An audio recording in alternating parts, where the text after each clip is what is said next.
Hello বন্ধুরা, অঙ্কনার রোজনামচা চ্যানেলে তোমাদের সবাইকে স্বাগত। চ্যানেল বলছি ঠিক কথাই, হ্যাঁ আক্ষরিক অর্থে এটা তো চ্যানেলই, কিন্তু আমার কাছে পার্সোনালি আমার কাছে এটা চ্যানেলের থেকেও অনেকটা বেশি, কারণ এই ইউটিউবের সাহায্যেই আমি নিজেকে আরও বেশি ব্যস্ত রাখার একটা সুযোগ পেয়েছি। আমার পাশে আমার পরিবারে দেখতে গেলে শুধু সোমদেব আর ঋষান, বাট আমার পরিবার এখন 3 জনের মধ্যে সীমিত নেই। আমার পরিবার এখন 176 জনের একটা বড় পরিবার হয়ে গেছে। দেখতে দেখতে ইউটিউবে আমার 2 মাস কমপ্লিট হয়ে গেছে তোমাদের সাথে। অঙ্কনার রোজনামচা পরিবারের সকলকে অনেক অনেক ধন্যবাদ আমার পাশে থাকার জন্যে, আমার এই জীবন যুদ্ধে আমার সাথে থাকার জন্যে। জীবন যুদ্ধ বললাম হয়তো একটু ড্রামাটিক শুনতে লাগলো, বাট আমার মনে হয় জীবনটা একটা যুদ্ধ, এই জীবনটা চালানোটাই একটা যুদ্ধ। আমি এরকম বলছি না যে আমি একলা যুদ্ধ খেলছি, প্রতিটা মানুষের জীবনেই কিছু না কিছু যুদ্ধ আছে, তারা সেই যুদ্ধটা নিয়েই জীবনটা কাটিয়ে যাচ্ছে। হ্যাঁ, তাদের সঙ্গে হয়তো আমি নেই, বাট আমার সাথে তোমরা আছো, সেটার জন্যেই আমি তোমাদের প্রতি কৃতজ্ঞ। যাই হোক, অনেক ভারী কথা বলে ফেললাম। আশা করছি তোমরা সবাই খুব ভালো আছো, সুস্থ আছো। আর আমাদের কথা বলি, আমাদের 3 জনের মধ্যে খুব ভালো আছি আমি। কেন ভালো আছি সেটা একটু পরে তোমাদের বলবো। ঋষানও খুব ভালো আছে। ভালো নেই হচ্ছে সোমদেবের একটু হালকা জ্বর, শুকনো কাশি, সর্দি হয়েছে। এই হলুদ জবাটা দেখলে মনে আছে কদিন আগে কিনেছিলাম একটা নার্সারি থেকে, ওটাতেই আজকে একটা ফুল ফুটেছে, কি সুন্দর লাগছে দেখতে। গুড মর্নিং ঋষান, ওঠো। গুড মর্নিং, ওঠো। হ্যালো ঋষান, ওঠো।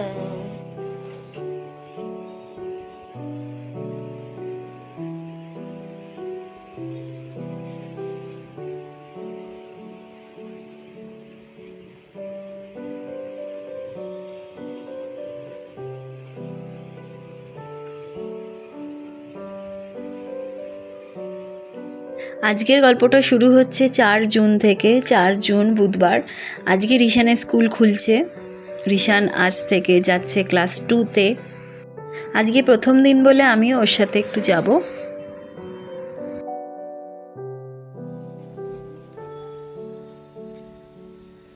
ঋষান রাগ করবে না কিন্তু। ঋষান, মামার দিকে তাকাও, হ্যাপি থাকবে, ঠিক আছে? আর আমার ভালো থাকার কারণ হচ্ছে ঋষান আজ থেকে স্কুলে যাচ্ছে। আমি কিছুটা সময় হলেও পাবো নিজের জন্যে, একটু রেস্ট নেওয়ার জন্যে, কারণ বেশিরভাগ দিন আমাকে অনেকটা ভোরে উঠতে হয়, মাঝে মাঝে দুপুরে ঘুম পেয়ে যায়, বাট ঋষান বাড়িতে থাকলে সেই উপায়টা থাকে না। ঋষানের স্কুলটা তো খুবই কাছে, 10 মিনিটের মধ্যে দিয়ে চলে আসবো। এদিকে সোমদেবের তো খাবারে কোনো রুচি নেই। ইলিশ মাছ ভাজি দেখে বললো একটা ইলিশ মাছ ভাজাই খাবো, তাহলে ঠিক আছে খাও।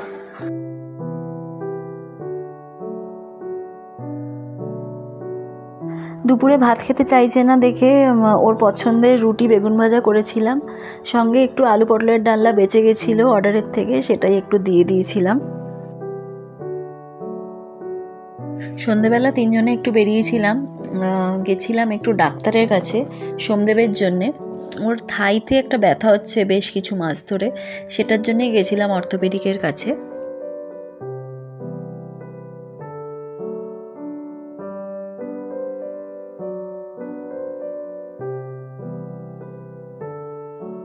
সোমদেবের যেহেতু কোনো খাবারেই রুচি নেই, সোমদেবকে একটু ভুট্টা সেদ্ধ করে দিয়েছিলাম নুন আর গোলমরিচ দিয়ে, আর একটা ডিম সেদ্ধ করে দিয়েছিলাম। আমরা অবশ্য এগুলোই খেয়েছিলাম। চলে এসেছি বৃহস্পতিবার সকালে। বুধবার দিনটা ঋষানদের সুইমিং ক্লাস অফ থাকে।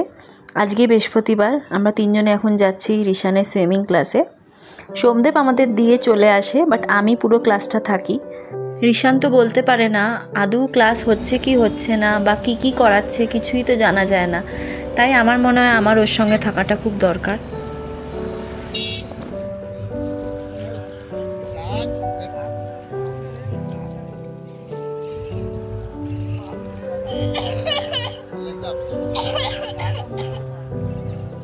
প্রথম দিন থেকেই দেখছি রিশানের ট্রেনার এই লেগ মুভমেন্টটা রিশানকে শেখাবার চেষ্টা করে যাচ্ছেন, বাট রিশান তো বুঝতে পারছে না। ওর তো একটু সময় লাগেই যে কোনো জিনিস শিখতে বা বুঝতে, বাট উনি ভালো মানুষ, উনি মাঝে মাঝে একটু হতাশ হয়ে পড়ছেন, বাট আবার সমান উদ্দীপনায় রিশানকে শেখানো শুরু করছেন।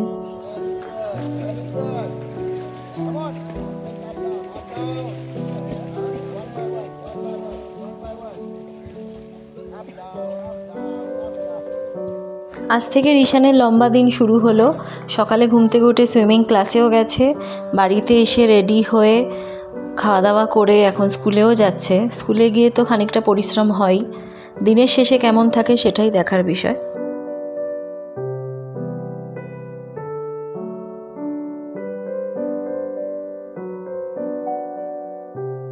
ব্যাস আর কি, রিশান স্কুলে চলে গেছে, সোমদেবও বাড়িতে এসে কাজ নিয়ে বসে পড়েছে, আমিও আমার কাজ শুরু করে দিয়েছি। ব্যস্ততায় ভরা সকাল, ব্যস্ততায় ভরা দুপুর, ব্যস্ততায় ভরা বিকেল, সারাদিনটা ব্যস্ততার মধ্যে কেটে যায়। এটাই হয়তো চেয়েছিলাম, বা এটাই হয়তো উনি ভেবেছিলেন আমার জন্য দরকার ছিল।